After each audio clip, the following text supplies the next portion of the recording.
Bonjour à tous, mon nom est François Letarte et bienvenue sur ma chaîne JDRD30, une chaîne consacrée aux jeux de rôle sur table. Alors, une vie de rôliste, je voulais faire une réflexion sur un exercice, je sais ça, un exercice que j'ai fait dernièrement avec mon groupe à la maison. Ouais, je vous en parle des fois de ce groupe-là. Parce que là, on a voulu peut-être changer un peu les façons de faire dans le groupe. Le besoin changeait. Peut-être vous mettre dans le contexte. Je vais vous parler un peu du groupe, comment il est depuis qu'il est formé, si on veut. J'en ai déjà parlé dans le passé, mais c'est pour juste peut-être vous mettre en contexte si vous avez jamais vu ça, ou vous en souvenez plus, ou peu importe. C'est juste pour vous aider à comprendre où est-ce qu'on en est là, présentement. C'est un groupe bon, moi, la game du vendredi, c'est quelque chose qui dure depuis longtemps, mais c'est un groupe-là en particulier. Mettons, il a démarré, là, j'avais réussi à rejoindre ces gens-là ensemble. Il y a des joueurs qui étaient déjà là avant, tout ça. Bon, puis j'ai même rappelé un joueur qui avait déjà joué dans le passé. Ok. Puis j'ai proposé de faire des défis fantastiques. J'ai fait une aventure, puis c'était pas mal bien. L'affaire est que, en cours de route, j'ai su que tout le monde autour de la table était un meneur de jeu potentiel. Pardon, et qui avait le goût de présenter un jeu. Fait que moi, j'étais déjà de façon impliqué dans d'autres choses, dans d'autres games ailleurs, puis j'avais déjà d'autres projets. Fait que je m'étais dit, écoute, c'est peut-être le moment pour moi d'être juste joueur, puis de laisser chacun de ces meneurs de jeu-là proposer son jeu. Fait que c'était des propositions, genre, on joue à ça, c'est correct, on l'essaye. On faisait comme 6 à 8 séances. On joue plus ou moins, on joue 2 semaines, quand ça va bien, là, c'est sûr, des fois, on saute des fois, puis bon, vous savez ce que c'est, là. Mais en gros, on a quand même maintenu relativement le groupe ensemble, okay, depuis ce temps-là. Je joue à pas mal de jeux, je veux dire, des fantastiques, Rift, Symbaroum, Savage Worlds plein de fois, des 6 systèmes avec Star Wars, Tekuma Gulch, on a joué à True 20, on a joué à Mutant Chronicles, on a joué à Advanced Dungeons and Dragons 2e édition, j'en oublie peut-être, là, t'sais. On a joué à plein d'affaires. J'étais la plupart du temps joueur, sauf une fois, comme je dis, j'avais parlé de Star Wars, j'ai fait une aventure de Star Wars, puis j'ai fait jouer un peu de Savage Worlds. Mais à travers ça, c'était les autres qui faisaient les games, tout ça. Puis ça convenait. Est-ce que ça répondait à tous les besoins d'une grande game de jeu de rôle pour tout le monde? Peut-être pas. Mais ça convenait par rapport au groupe qu'on était, à l'horaire, puis ça permettait à tout le monde de vouloir faire son bout de chemin en tant que meneur de jeu. Parce que s'il n'y avait pas d'autres groupes que nous autres pour l'essayer, ben voilà, on était le groupe avec lequel l'essayer. Voilà. Sauf que là, l'année passée, dans le courant de l'année, on a commencé à sortir peut-être de besoins plus ultimes. Dire, ouais, ça serait le fun d'avoir une game, tu sais, une game qu'on progresse, là, tu sais. Parce que là, c'est bien beau de changer de meneur de jeu, mais c'est difficile d'avoir une game, parce que, tu sais, il y avait tout le temps quelqu'un de next, tu sais. C'est pas juste ça, c'était des jeux comme proposer, imposer. Tu sais, genre, ouais, je propose de faire ça. Puis là, on a commencé à partir dans un processus de dire, OK, il va falloir trouver de quoi sur lequel on s'entend qu'on joue, puis qu'on est plus long terme. La dernière game, en fait, celle qu'on est en train de faire ici, c'est Savage World Super Hero. J'en ai pas parlé tant que ça de ce game-là, mais quand elle a parti, c'était au moment où on commençait à être plus décidé à faire des games qui tiennent la route. Il a été un peu nommé, plus ou moins, que peut-être celle de Super Hero serait cette game-là, OK? Ça fait une couple de mois. On a joué quelques séances. Ça n'a pas collé là, entièrement l'histoire du super-héros avec Savage Worlds. Ce qui fait que là, on a ressorti le dossier de dire, ouais, mais là, ça prend une game. T'sais. Et c'est là qu'on a fait un exercice de groupe que je trouve pas mal intéressant. Que je trouve que des fois, on ne prend pas le temps de faire quand on est un groupe. Souvent, et très, très souvent, puis moi le premier, veut dire, je peux arriver et dire, hey, j'ai envie de jouer à ça. Voici le jeu que je propose. T'sais. Le jeu n'a pas été décidé par rapport au groupe, c'est par rapport au meneur de jeu qui dit, moi, je suis disponible pour faire ce jeu. True 20, c'est le même avec RPGS. Je suis arrivé en disant, ben moi, je veux faire True 20 avec cet univers-là qui est prêt à embarquer. Puis que là, le monde, on s'adaptait un peu à la décision d'une personne. Fait que, la plupart du temps, on arrive avec notre jeu, on le propose, puis c'est ça. Mais des fois, on peut sauter certaines étapes, t'sais. Du moins, je m'en aperçois. Là. Je sais que c'était quelque chose d'important à faire dans un groupe de jeux de rôle. Mais là, soudainement, on l'a fait pour de vrai. Ce qui a fait que là, on a sorti différents critères. Quel genre de système de jeu que tu aimerais, le genre de, peut-être sans nommer de jeu nécessairement, d'univers. Est-ce que tu veux ça sur du long terme, du moins long terme? Comment on gère les absences? C'est un genre d'affaires-là, OK? Différents critères. Et tout le monde répondait librement. La plupart des réponses, on les connaissait, parce qu'on connaît un peu notre monde, j'avoue avouer. On connaît un peu les gens autour de la table. Fait que, tu sais, différentes choses qui ont été écrites là, ça a été parlé dans les dernières années, tu sais. Juste que là, on la rassemblait tout ensemble et on se posait la question, OK, mais qui sommes-nous en tant que groupe? Parce qu'on est à peu près le même groupe depuis ce temps-là. Là. Il y a peut-être eu un changement de joueurs, là. Puis on est assez stable là, maintenant. Si on veut continuer l'aventure ensemble, il va falloir s'entendre sur qu'est-ce qui nous rejoint tous. C'est quoi notre perception du jeu de rôle, t'sais. Voilà. Fait que là, on a sorti, j'ai fait un genre de tableau qui essayait de dire toutes les oui. OK? Aussitôt qu'il y avait un non sur n'importe quoi, je le mettais pas. OK? Ben, c'était pas une question de majorité à ce moment-là, c'était juste une question de dire ça nous rejoint toutes, ça nous rejoint toutes. Comme on va vous donner un exemple. Mais l'univers proposé, moi j'avais clairement dit que les vampires, ça m'intéressait pas. Il est pas là. Mais il y a d'autres mondes qui ont dit d'autres choses aussi que j'aime bien, mais qui apparaîtront pas. OK? Voilà, c'est un peu dans ce sens-là. Le but, c'était qu'on se rejoigne tous. Bon, pour l'univers, surprise, médiéval fantastique. C'est à peu près le seul univers qu'on se rejoignait tous. Parce que tous les autres types d'univers, il y a quelqu'un qui disait « Ah, je suis peut-être pas à l'aise avec ça. » Tu sais, il y a personne qui disait... Tu sais, des fois, même si c'était une hésitation, de dire « Ah, ben tu sais, je suis pas trop sûr de celle-là. » Ben, quand pas trop sûr, c'est non. Regarde, veut dire, il faut que tu sois sûr. Tu sais, le but, c'était d'être sûr. On sait que médiéval fantastique, ça nous rejoint un peu plus. On sait que des systèmes qui ont une certaine granularité pour permettre un long terme, une certaine cohérence dans l'univers, ça nous rejoignait tout. Un absent, qu'on fait la game pareil, parce qu'il y a des fois que c'était oui, des fois que c'était non. Non, on n'a jamais été clair là-dessus, dépendant le meneur de jeu, mais là, non. Un absent, c'est pas grave, on l'a fait pareil. À 2 absents, ça prend une game B. OK? Fait que là, ça, c'est une autre affaire. On veut du long terme. On voulait, c'est ça, tu sais. Fait que là, c'est bien beau tout ça. Mais ça prenait aussi de savoir qui était prêt à proposer quelque chose. Parce que c'est bien beau avoir des désirs, mais ça te prend un meneur de jeu qui a quand même une responsabilité. Là. Puis tu sais, faut qu'il essaie, qu'il soit prêt à l'assumer. Fait que voici ce qui a été proposé. C'est quel jeu? On va commencer par Conan 2D20 qui a été proposé par Cody. Conan 2D20. On a déjà touché à ce système-là à travers Mutant Chronicles. OK? Fait que, bon, je pense que Conan 2D20 qui a été proposé touche à beaucoup d'éléments de ce qu'on désire. Tu sais, ça rejoint pas mal de ce qu'on aimerait en tant que de jeu de rôle. Ça a un bon côté.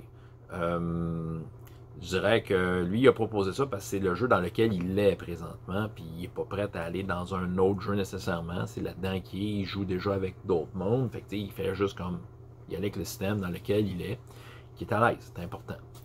Le bon côté du jeu, je pense qu'au niveau de la granularité, c'est un jeu qui offre tout ce qu'on a de besoin. Il y a beaucoup de leviers dans ce jeu-là qui rendent des parties intéressantes. Ça, okay. Je dirais peut-être le mauvais côté du jeu, si on veut checker l'autre côté de la médaille qui a été nommé, c'est avant de devenir autonome en tant que joueur avec ce jeu-là, ça peut prendre un certain temps. Ça prend en fait des joueurs qui sont un peu à leurs affaires. C'est pas d'imposer des devoirs aux gens, mais chacun a sa capacité en tant que joueur de dire je vais me replonger un peu dans les règles juste pour être prêt à la prochaine partie. Ça veut pas dire que ça plaît à tout le monde et c'est correct. C'est pour ça qu'on faisait cet exercice-là. Est-ce que vous êtes prêt à checker un peu le livre de règles ou juste au moins connaître vos affaires? Parce que le but c'est d'être autonome.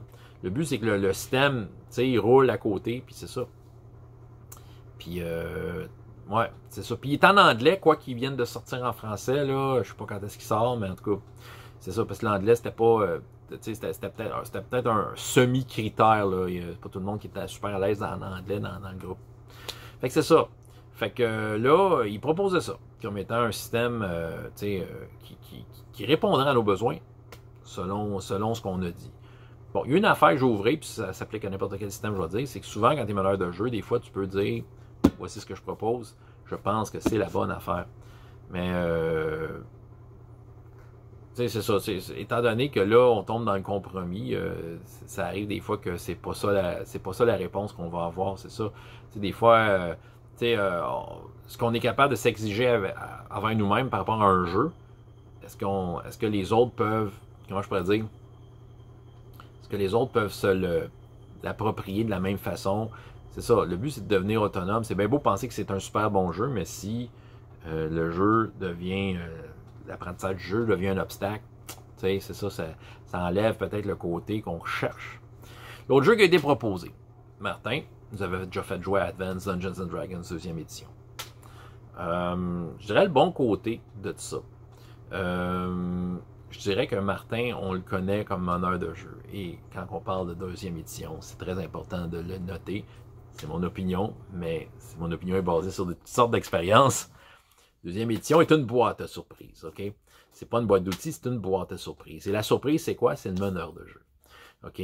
Parce que la plupart des jeux de rôle, surtout, tu sais, mettons, regarde les jeux plus modernes, tu sais, même si chacun des maîtres de jeu a son style, les règles sont quand même assez là pour soutenir le style du gars, mais tu sais, les joueurs peuvent quand même venir aux règles pour pouvoir être autonome, puis quand même suivre le beat, malgré comment le maître de jeu fait son affaire. Il y a quand même les règles qui sont là qui sont claires. Mais Donjons et Dragons 2e édition, on peut-tu se le dire que c'est un peu débile? Je veux dire, c'est toutes sortes de règles un peu patchées, à part la création de personnages qui est relativement claire, puis que dans un combat, tu roules pour un taco, là, le reste, des fois, à mon expérience, il y a peu de maîtres de jeu qui faisaient ce qui est écrit dans le livre. Martin n'en fait pas exception, c'est correct, parce que lui, il a le jeu à sa main. Il a sa façon de l'amener le jeu, c'est ça. Fait que quand tu connais le maître de jeu, tu peux apprécier le jeu. OK? Parce que là, tu as la partie des règles qui considèrent importante, puis tu as l'autre partie qui ne considère pas importante. Si tu lis le livre au complet, c'est ça que ça te donne, mais il faut que tu apprennes à découvrir qu'est-ce que le maître de jeu va mettre de côté et te concentrer juste là-dessus par rapport à comment lui va l'interpréter. C'est de cette façon-là que tu vas l'apprécier. Je pense que Martin, on connaît son style, on connaît sa capacité à rendre ça intéressant. C'est ça. Bon, le mauvais côté du jeu, c'est justement de décortiquer la partie qui est gardée. Il y a peut-être une courbe d'apprentissage. C'est un peu toujours le même cheval de bataille, mais c'est la courbe d'apprentissage, mais pas par rapport au jeu tant que ça, mais par rapport à comment le maître de jeu va prendre le jeu. Puis, tu sais, qu'on puisse sentir comme le personnage évoluer là-dedans comme qu'on l'imagine. Parce qu'il y a moyen de le faire. C'est juste que ça prend comme, je dirais, un échange entre les joueurs maîtres de jeu. Comme ça. Bon. Et il y a moi qui a proposé quelque chose. Mais j'ai proposé 4 jeux, genre. OK.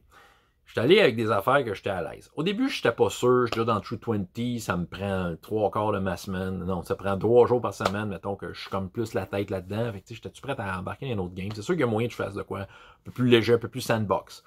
Tant que je suis à l'aise avec les règles. Voilà. J'ai proposé Défi Fantastique. Évidemment, c'est une paire de bas qui me va très bien. C'est un jeu simple, c'est sûr que la courbe d'apprentissage ne sera pas trop difficile. Je dirais que c'est ça un des bons côtés. Aussi, je trouve qu'un des très très bons côtés, c'est l'univers de Défi Fantastique qui est complet sans être trop lourd. C'est un univers qui est très vaste, les maps sont belles. Puis tu as de la place. Si tu veux faire des aventures, tu sens pas tu sens pas qu'il y a des choses déjà en place qui ont comme un peu prendre la vedette. Il y a moyen il y a très moyen de s'approprier cet univers-là, l'univers de Titan. Le mauvais côté, je pense qu'au niveau granulaire de la chose, il y a peut-être des défaillances. Le très long terme, j'ai jamais expérimenté des fantastiques. Ça a toujours été comme 1 ou 2 aventures ou 3, 4, mais ça n'a jamais comme plus long que ça. J'ai toujours fait comme des segments ou des one-shots. Fait que le long terme, je sais pas à quoi il ressemble. Fait que ça peut semblait un peu répétitif. Puis j'avoue, peut-être un petit défaut de Défi Fantastique, parce qu'il y en a, là. Tu sais, ton personnage a à la création un genre de feat, si on veut. Mais ça pourrait être le seul feat qu'il va avoir de sa vie, t'sais. Si t'en veux un autre, ça coûte super cher, t'sais. Fait que t'es mieux de mettre tes points ailleurs, t'sais, bon, en tout cas. Mais c'est possible d'aller long terme avec Défi Fantastique, j'en suis persuadé. L'autre jeu que j'ai proposé, c'est le Système D6. Système D6, je pense que le bon côté, c'est la simplicité. C'est hyper simple. C'est quand même complet. Tu peux couvrir toutes sortes de situations avec le système D6. Ça se fait à l'œil. Puis je pense que, tu sais, il a été... peut-être d'un système que j'avais proposé, c'était celui que tout le monde était le plus à l'aise en termes mécaniques. Tout le monde avait été... Il y en a beaucoup qui ont été meneurs de jeu à travers ça, que ce soit notre table ailleurs. Tu sais, c'est ça. Puis moi, c'est sûr, je le connais par cœur. Le mauvais côté, c'est qu'il est incomplet. Surtout pour du fantasy. Mais bon, je l'ai proposé pareil. Je vous reviens là-dessus. J'ai proposé Savage Worlds. Moi, Savage Worlds, là, c'est mon opinion. Et c'est là que ça arrive. Que quand tu es en gang, ton opinion, c'est peut-être pas la meilleure. Savage Worlds, je pense que c'était lui qui était le mieux, selon moi. C'est la bonne ligne. Tu as la côté simplicité et apprentissage qui est super simple. Le jeu est hyper complet. est suffisamment granulaire et couvre toutes sortes de situations cool que tu retrouves dans des jeux de rôle d'action. Okay? Je pense que ce jeu-là est complet. Je l'avais proposé parce que j'avais le goût. Donc, le bon côté, c'est un peu tout ce que je vous ai dit. Je pense. C'est le fait que je pense que ce jeu-là touche à tout. La courbe d'apprentissage, je dirais que le jeu, parce que l'avantage est en français, là, ok, mais je te dirais que courbe d'apprentissage, des fois c'est un peu weird même pour le maître de jeu parce qu'il y a des règles un peu funky qui tournent autour. Un peu comme Donjon 2e édition. Il y a toutes sortes de règles funky qui tournent autour de quelque chose qui semble être central. Savage Worlds a clairement de quoi de central, mais il y a toutes sortes de petites règles funky pour simuler toutes sortes d'affaires, le fun. Mais des fois, c'est t'en rappeler, c'est ça. Des fois, c'est comme, il y a quoi de, l'instinctif, il y a une certaine courbe d'apprentissage au niveau de l'instinct de qu'est-ce qu'il faut que tu ailles chercher. J'ai proposé True 20. Gros avantage, c'est un jeu qui est complet. Et surtout dans mon cas, c'est un jeu que je maîtrise. Pourquoi? Ben, je suis dedans. Demain, tu dis, on part True 20, parfait. Je suis dedans, j'ai la tête dedans. Ça partirait bien, ça partirait vite. C'est peut-être pas mon super préféré, mais je l'aime assez pour le mettre là, puis je l'aime assez pour dire que, ah oui, ça me tenterait de faire long terme. Je le fais déjà. Fait que, je suis capable d'aller long terme ailleurs avec. Je trouve que ce jeu-là a beaucoup de belles possibilités. Il est très flexible comme jeu. C'est ça, il est complet, il est flexible. Son peut-être défaut, courbe d'apprentissage, c'est un jeu un peu crunchy, là, on se rapproche du Conan 2D20. Là. Il est en anglais, bon, c'est un petit défaut, je sais que pour ceux qui aiment moins ça l'anglais, ça peut être juste un obstacle s'ils veulent faire de l'étude entre les games, là.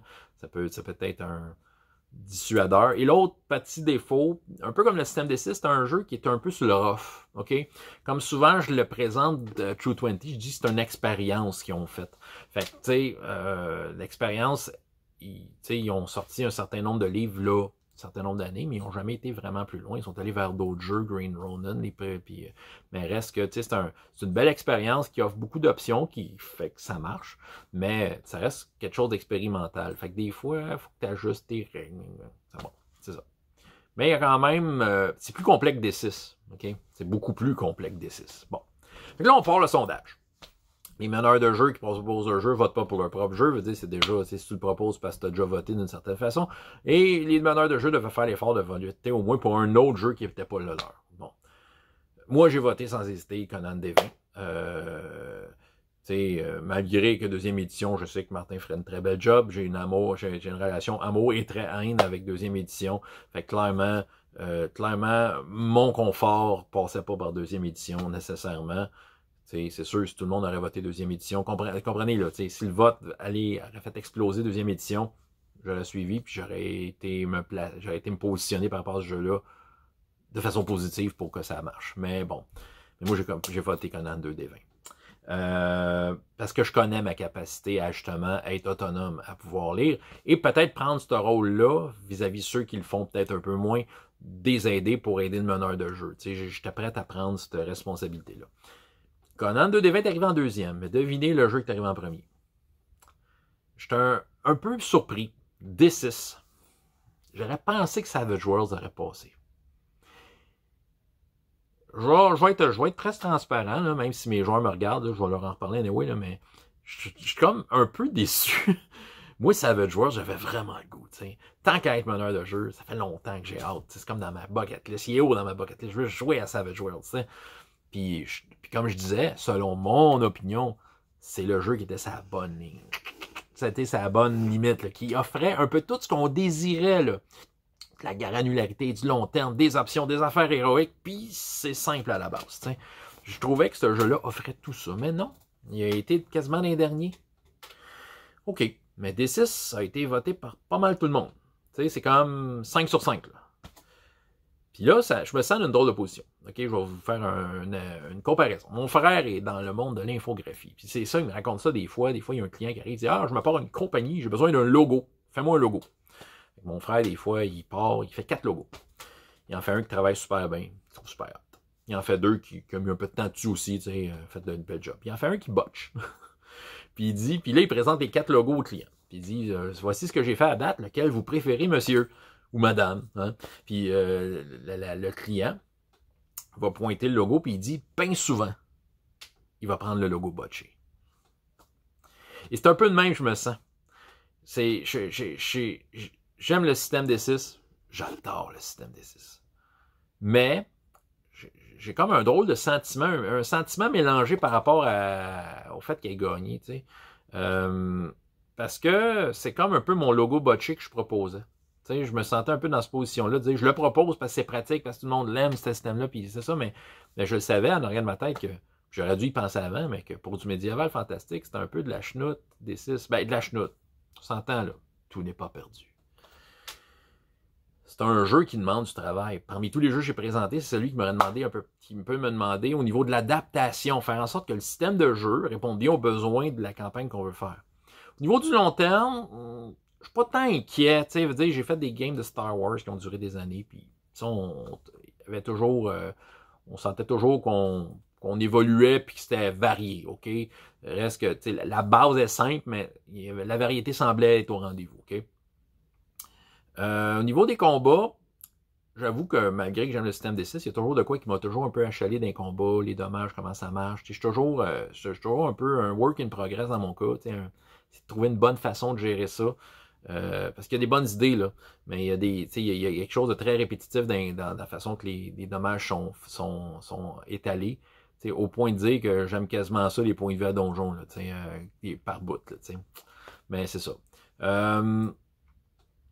Fait que c'est ça, il y a une couple d'affaires. Puis non seulement ça, c'est tout ce qui est sorti sur Fantasy, ça m'a jamais vraiment convaincu. C'est ça qui arrive. C'est pour ça que je me trouve weird soudainement d'avoir proposé ça. Parce que là, tu sais, faire du Star Wars, ça va. Médiéval, fantastique, on dirait que le jeu... OK, This is Fantasy, le livre qui était sorti, là, officiel. Je l'ai-tu encore? Non, je m'en suis débarrassé. Je suis même playtester, mon nom est dedans, puis je m'en suis débarrassé du livre parce que c'est de la chenoute. OK? À ce point-là, de West End Games, avec le système de 6, s'était éloigné de Star Wars première édition et d'être un peu trop loin à mon goût. Il avait perdu un peu le côté pimpant de la première édition, là, qui faisait en sorte que la première édition était cool à ce point-là. West End Games se sont éloignés de leur jeu à force des années, puis ça, une année, ça a fermé. Puis l'Open D6 continuait à faire la promotion de ses dernières versions un peu que j'aime pas vraiment du système D6, donc, c'est ça. Fait que, moi, quand je reviens au système D6, j'essaie de revenir à Star Wars première édition. Fait que tu te dis, François, pourquoi tu fais pas du fantasy avec Star Wars première édition? Oui, mais tu sais, faut quand même que ça feel fantasy. Faut pas que ça ait l'air de Star Wars dans du médiéval, OK? Fait que, tu sais, il y a certaines affaires sont sorties. Il y a Mini-6 qui semble offrir une vision première éditionnesque du système D6 qu'il faut que je check. J'ai trouvé une version française écrite par John Grumpf. Je vais vous revenir, j'en parle des fois de ce gars-là.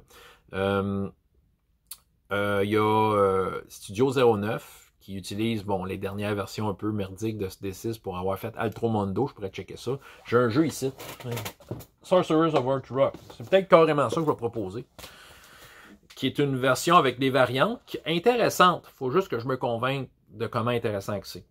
Parce que le même auteur a fait Viking R, une version Viking de ça. Sauf que là, c'est pas nécessairement du Viking qu'on veut faire, c'est peut-être pas nécessairement ce que Sorcerers of Earthrock propose comme univers, parce que là, au niveau de l'univers, je sais pas ce que je m'en vais exactement. Je sens qu'on va vouloir des nymphes, des elfes. Fait que, tu sais, faut voir que je check ça. Il y a un gars qui a sorti Matt Click, qui a sorti un jeu qui s'appelle Hyperspace D6, qui est Star Wars, en fait. Vision première édition, mais qui a fait vraiment sa version. Il y a beaucoup de variantes intéressantes, mais reste que c'est quand même fait pour du Star Wars, pas du médiéval, donc ça demanderait un certain travail. Il y a d'autres versions de D6 que je vais aller voir à droite et à gauche. Puis il y a le dernier que j'ai présenté sur ma page Facebook que j'attends. Là, j'ai commandé le livre, puis je me suis dit non, ça me prend le livre, là. J'ai le PDF. Ça s'appelle PTI 6. C'est John Grumpf, dont je vous ai parlé tout tantôt, qui a fait la traduction de Mini 6, mais qui a fait sa propre version du système des 6. Beaucoup de choses intéressantes. Mais je dois me convaincre de ça. Parce que ce que je remarque dans PTI 6, et ce que je remarque dans les systèmes des 6, justement, le côté crunchy que, mettons, Savage Worlds, True 20, Conan 2D20, pouvait offrir de façon bien amenée, ben c'est pas dans le système des 6, OK? Le côté crunchy, c'est quoi l'avantage des fois d'avoir des affaires crunchy? C'est que des fois, tu veux couvrir une situation et tu as envie que les règles te supportent dans ce que tu veux faire. Tu veux faire une poursuite spatiale, c'est le fun d'avoir une règle excitante à utiliser, tu sais, autre que l'arbitraire du meneur de jeu. Et c'est pour ça que moi, j'essaie d'éviter l'arbitraire un peu trop. J'aime ça quand c'est simple, mais j'essaie d'éviter l'arbitraire, de dire que le meneur de jeu a décidé que c'est comme ça que ça se passait, donc... Parce que des fois, tu n'es pas game designer, tu peux y aller au feeling, mais des fois, ton feeling te trompe, tu passes un peu à côté, tu sais. Voilà. En tout cas, là, je fais de l'anxiété peut-être pour rien, là, mais je dois essayer ça. Tu sais, PTI6 offre beaucoup d'options que j'aime, j'avoue. Offre des options que j'aurais jamais pensé pour le système D6. Des façons d'amener ça. Je veux aussi d'éviter un peu le côté répétitif. Tu sais, si les joueurs ont évolué, c'est ça, parce que moi, j'ai envie qu'ils accrochent. Mais le PTI6 semble être le meilleur candidat. Quoique, je vais peut-être fêter celui-là plus sérieusement. Écoute, c'est un Kickstarter c'est un Kickstarter de collection. Là. La couverture n'est pas de main, d'habitude, il y a un dessin. Peut-être que je pourrais l'utiliser. Je suis quand même content, là, le système D6, on s'entend. Là. C'est juste que soudainement, c'était pas ce que je m'attendais. Je m'attendais pas que le système D6 ait autant de popularité. Peut-être pour finir, pourquoi ils ont voté ça? Pourquoi ils ont voté ça? OK. Je pense que l'expérience de jeu qu'ils ont avec ces différents systèmes-là, il fait pour quelque chose. True 20 s'est retrouvé pas mal bas aussi. Je pense que l'expérience qu'on a eue a peut-être pas convaincu les joueurs qui ont participé. Puis j'ai l'impression que Savage Worlds s'est retrouvé pas mal au même rang que True 20. Là. Fait que j'ai pas l'impression que l'expérience a été à la hauteur. J'ai été meneur de jeu une fois la première fois. Les autres fois, c'était d'autres meneurs de jeu qui, peut-être, devaient faire leur propre courbe d'apprentissage et ne maîtrisaient pas nécessairement le système. Présentement, notre super-héros, je vais t'avouer, il y a beaucoup de choses à checker. C'est bien fait, là, mais c'est ça demande une certaine rigueur au niveau de la maîtrise des règles pour que ce soit intéressant.